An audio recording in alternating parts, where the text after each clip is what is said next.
నెయ్యి సేకరించేలాంటి ఇంకొక ఆల్టర్నేట్ కార్యక్రమం ఏమైనా ఉంటుందా తీసుకోండి.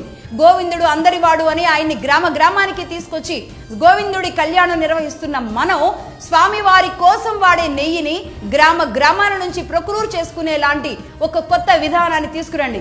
తిరుమలకు ఎలా అయితే కూరగాయలు సామాన్లు లారీల రూపంలో చాలా మంది దాతలు రైతులు ఇస్తూ ఉంటారో అలాగే నెయ్యి కూడా తరలి వచ్చేలాగా ఒక నెయ్యి సేకరణ వ్యవస్థల్ని ఏర్పాటు చేయండి. ఈ ఒక్క పిలుపుతో పాడిని వదిలేసిన పల్లెలు నిద్రలేస్తాయి. ఇంటికొక కామధేనువుని పెంచడం మొదలు పెడతాం. ఏపీ తెలంగాణ నుంచి నేను సైతం అంటూ గ్రామాలే కదిలొస్తాయి. గ్రామాల్లో సహకార సంఘాల ద్వారా స్వామివారి డబ్బా ఒకటి ప్రతి శనివారం ఆ గ్రామానికి వెళ్లేలా ఏర్పాటు చేయండి.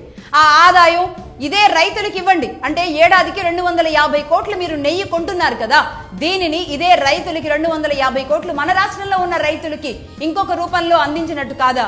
ఇంటింటి నుంచి పవిత్రంగా పాలు వెన్న నెయ్యి తయారు చేయడంలో ప్రతి పల్లె కూడా ఒక గోకులం లాగా తయారవుతుంది. ఆ దేవదేవుడికి నా చేతితో చేసి పంపే నెయ్యి అని భావించే ప్రతి మహిళ ఆ నెయ్యిని అత్యంత పవిత్రంగా తయారు చేస్తారు. ఇది స్వామి పని, స్వామి కార్యంగా భావిస్తూ ఉంటారు.